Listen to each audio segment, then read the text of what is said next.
وہ شام میں پیدا ہوئے اور علی کی بغض کے اندر ان کی تربیت ہوئی۔ حدیث الثقلین اس پیر صاحب نے کبھی بیان نہیں کی ہوگی۔ الحمدللہ والصلاة والسلام علی رسول اللہ وآلہ ومن والہ۔ بسم اللہ الرحمن الرحیم۔ السلام علیکم ورحمۃ اللہ وبرکاتہ۔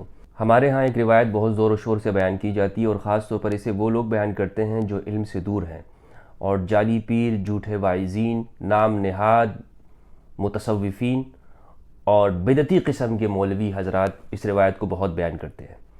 وہ روایت یہ ہے کہ رسول اللہ صلی اللہ علیہ وآلہ وسلم نے ایک مرتبہ یہ فرمایا، یا معاویہ انت منی و انا منکا، معاویہ تو مجھ سے ہے اور میں تجھ سے ہوں، اور جنت کے دروازے پر ہم ایک ساتھ ہوں گے۔ یہ روایت، اس کے بارے میں تحقیق کرنے کی بھی ضرورت نہیں ہے، آپ اس کا یہ متن دیکھیں اور یہ کہہ دیں کہ یہ من گڑت ہے، جھوٹی ہے، باطل ہے۔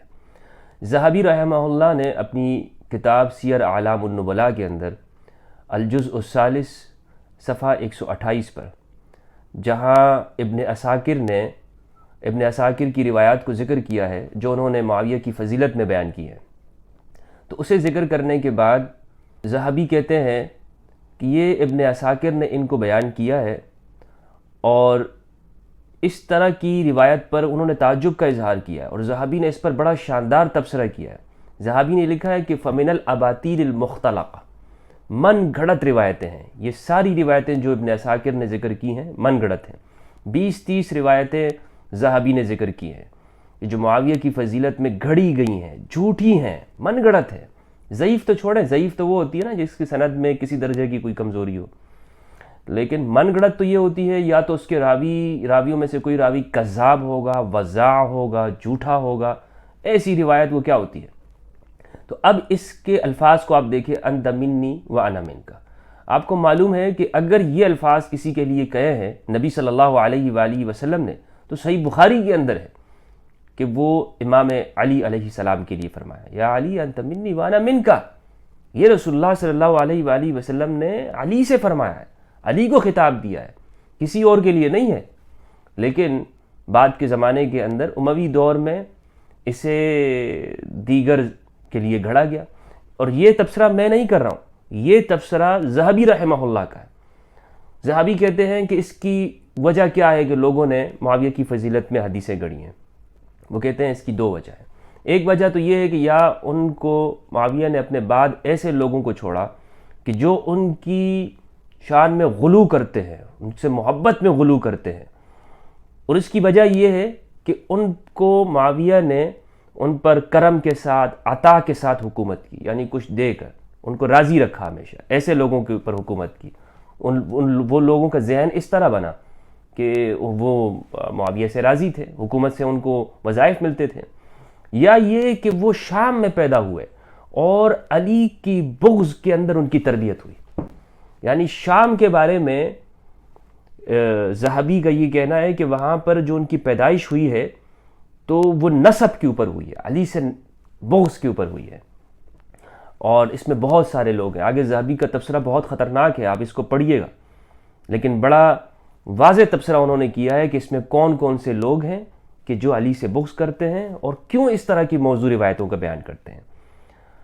اور ان روایتوں دیکھیں، یہ وہ روایتیں ہیں کہ جو امام نسائی کو نہیں ملی، امام حاکم النشاپوری کو نہیں ملی، ورنہ امام نسائی بیان کر دیتے۔ امام نسائی نے اپنی جان دے دی لیکن کوئی روایت بیان نہیں کی، انہوں نے اپنی جان دینا گوارا کر لی کہ رسول اللہ صلی اللہ علیہ وآلہ وسلم پر میں جھوٹ کس طرح باندھوں، جب کوئی روایت ہے ہی نہیں تو میں کہاں سے بیان کروں۔ امام نسائی رحمہ اللہ کو کوئی روایت نہیں ملتی ہے، اور آج کے ہمارے جھوٹے واعظوں کو روایتیں مل جاتی ہیں اور اس پر جی پوری کتاب بیان کر دیتے ہیں۔ حدیث الثقلین اس پیر صاحب نے کبھی بیان نہیں کی ہوگی۔ ان کے مریدوں کو چاہیے کہ پوچھیں، ارے مرید صاحبان، میری آپ سے گزارش ہے کہ آپ سنت پہ چلیں نا۔ سنت سے اگر محبت کا آپ کو دعویٰ ہے، اور بالکل میں آپ کی نیت پر شک نہیں کرتا ہوں، سنت سے محبت کرنے والے ہوں گے آپ، اور ہر مسلمان کو محبت ہے سنت سے، اس کا تقاضا یہ ہے کہ سنت کے اوپر عمل کرنے والے امام علی کی جو روایتیں ہیں، جو شان میں بیان ہیں، وہ کسی اور پر کیوں چسپاں ہونے دیتے ہیں آپ اپنے پیر صاحب سے یہ سوال کیوں نہیں کر رہے ہیں کہ حضرت آپ نے جھوٹی اور من گھڑت روایتیں کیوں بیان کی ہیں، کیوں آپ نے امت کو خاص طور پر اپنے مریدوں کو گمراہ کرنے کی کوشش کی۔ اچھا، تو ذہبی نے اس پہ جو تبصرہ کیا ہے وہ آپ پڑھیے گا، سیر اعلام النبلاء کے اندر موجود ہے. انہوں نے لکھا ہے کہ یہ الاباطیل المختلقہ ہے، من گڑت روایتیں ہیں، کوئی فضیلت نہیں ہے. اور اسحاق بن راہویہ رحمہ اللہ، ان کا تبصرہ سب کو معلوم ہے کہ کہتے ہیں کہ کسی طرح کی کوئی روایت ان کی فضیلت کے اندر صحیح موجود نہیں ہے. حتیٰ کہ ابن تیمیہ نے منہاج السنہ کے اندر لکھا ہے کہ کسی درجے میں ہمیں ان کی روایت میں صحیح حدیثیں نہیں ملتی ہیں. پھر ہمارے ہاں یعنی میں اس بات کے اوپر حیران ہوں کہ یہ پیر حضرات امام علی کے شان میں موجود صحیح روایات کو بیان نہیں کرتے، حدیث الثقلین کو بیان نہیں کرتے ہیں، اور اس طرح کی جھوٹی روایتیں. پیر صاحب کی آپ جرات کو دیکھیں کہ سفید مرغے کی فضیلت میں روایتوں کو بیان کرتے ہیں کہ حضور نے فرمایا سفید مرغے سے محبت کرو، کیونکہ جس گھر میں یہ ہوگا اس گھر میں شیطان نہیں آئے گا، جادوگر. موضوع من گڑت روایتیں بیان کرتے ہیں. موضوع لوگوں کو، وہ شخص کہ جس نے ایک دن بھی علم میں نہیں گزارا ہو، ایک دن بھی مدرسے میں نہ گزارا ہو، علم حاصل نہ کیا. مدرسے میں وقت گزارنا ضروری نہیں ہے، علم حاصل کرنا، کتابیں پڑھنا. یہ ہم سے تو بڑا مطالبہ کیا جاتا ہے کہ جناب آپ کی کیا حیثیت ہے، اتنے علماء نے یہ بات کہی ہے، فلاں عالم یہ بات کر رہا ہے، فلاں شیخ یہ بات کر رہا ہے. ہم سے مطالبہ کر رہے ہیں، اپنے پیر صاحب سے مطالبہ نہیں کر رہے جس نے ایک دن بھی مدرسے میں نہیں گزارا اور وہ آپ کو جھوٹی اور موضوع اور من گڑت روایتیں بیان کر رہا ہے، صرف اس لیے کہ آپ لوگ اس سے خوش ہیں، صرف اس لیے کہ جناب وہ آپ کو جعلی قسم کی روایتیں بیان کر رہا ہوتا ہے، میٹھی میٹھی سنتیں بیان کر رہا ہے. امام علی علیہ السلام کی شان میں جو روایت ہے آپ اسے بیان کیجئے، اور اگر کسی اور کی شان میں بیان ہے آپ اس کو بھی بیان کریں، اس سے منع نہیں ہے. لیکن یہ جو آپ نے تقابل شروع کر دیا ہے، آپ نے امام علی کی فضیلت میں جو بھی روایتیں آپ نے دوسروں پر لگا دی ہیں، دوسروں کے بارے میں آپ اس کو بیان کر رہے ہیں، اور علی کے بارے میں آپ خاموش ہیں. علی علیہ السلام کے بارے میں آپ کی زبان سے کوئی حدیث نہیں نکل رہی ہے، کوئی الفاظ نہیں نکل رہے ہیں. تو یہ روایت بالاتفاق من گڑت ہے، اس میں آپ کو یعنی دیکھنے کی بھی ضرورت نہیں ہے. جب اس طرح کی کوئی روایت آپ کو نظر آئے کہ جو طلقاء کی شان میں ہو، یعنی طلقاء کون لوگ ہیں؟ طلقاء کا میں آپ کو بتاؤں، طلقاء وہ لوگ ہوتے ہیں، یہ طلقاء جمع ہے طلیق کی. طلیق کہتے ہیں آزاد کردہ، یہ اسی سے لفظ ہے طلاق. طلاق سے اس لیے کہتے ہیں کہ بیگم جو ہے وہ نکاح سے آزاد ہو جاتی ہے، طلاق. تو یہ جو طلقاء ہے، طلقاء کی فضیلت میں کوئی روایت موجود نہیں ہے. استاد حسن بن فرحان المالکی حفظہ اللہ نے ایک انتہائی عظیم کتاب لکھی ہے، اس کتاب کا نام ہے الصحبہ والصحابہ بین الاطلاق اللغوی والتخصیص الشرعی، کہ صحابیت کا معنی. اس میں انہوں نے طلقاء کی 3 قسمیں بیان کی ہیں. یہ طلقاء کون لوگ ہیں؟ طلقاء وہ جو فتح مکہ کے موقع پر جنہوں نے اسلام قبول کیا، کہ جن کے پاس اور کوئی چارہ نہیں تھا، جن کو رسول اللہ صلی اللہ علیہ وآلہ وسلم نے فرمایا تم الطلقاء، تم آزاد ہو، جاؤ اذهبوا، چلے جاؤ، تم آزاد ہو. اور اگر یہ سامنے آتے تو قتل کر دیے جاتے، لیکن اس موقع پر یہ سامنے نہیں آئے، سرنڈر کر دیا، تو اسی لیے یہ طلقاء ہوئے. پھر یہ ان طلقاء کی یعنی ان کو آگے غزوہ حنین جو ہوتا ہے، حنین میں یہ لوگ شریک ہوئے، 2000 کی تعداد میں تقریباً یہ تھے، وہ شریک ہوئے، اور ان کو پھر آپ صلی اللہ علیہ وآلہ وسلم نے اس مال غنیمت میں سے ہر ایک کو کیا دیا؟ مؤلفۃ القلوب کے طور پر، کہ ان کا دل اسلام کی طرف راغب کیا جائے، ان کو کھینچا جائے کہ یہ اسلام کے اوپر برقرار رہیں. 100 اونٹ ان کو عطا کیے، یعنی ان کو تالیف قلب کے لیے. تالیف قلب کا معنی ہوتا ہے کسی کا دل اپنی طرف راغب کرنے کے لیے، وہ آنا نہ چاہ رہا ہو لیکن اس کو راغب کرنے کے لیے. تو یہ مؤلفۃ القلوب میں شامل لوگ ہیں. تمام ہمارے مورخین نے، محدثین نے ان لوگوں کا ذکر، یعنی جو آگے ابو سفیان، معاویہ، یزید بن معاویہ، ان لوگوں کا ذکر کن میں کیا ہے؟ الحکم بن العاص کا، ان کا ذکر طلقاء میں سے کیا ہے. تو حسن بن فرحان المالکی حفظہ اللہ نے اپنی کتاب میں لکھا ہے کہ ان طلقاء کی بھی پھر آگے 3 قسمیں ہیں. اور وہ 3 قسمیں کیا ہیں؟ کچھ وہ لوگ ہیں کہ جن کو آپ صلی اللہ علیہ وآلہ وسلم نے مال نہیں دیا، جیسے اکرمہ بن ابی جہل.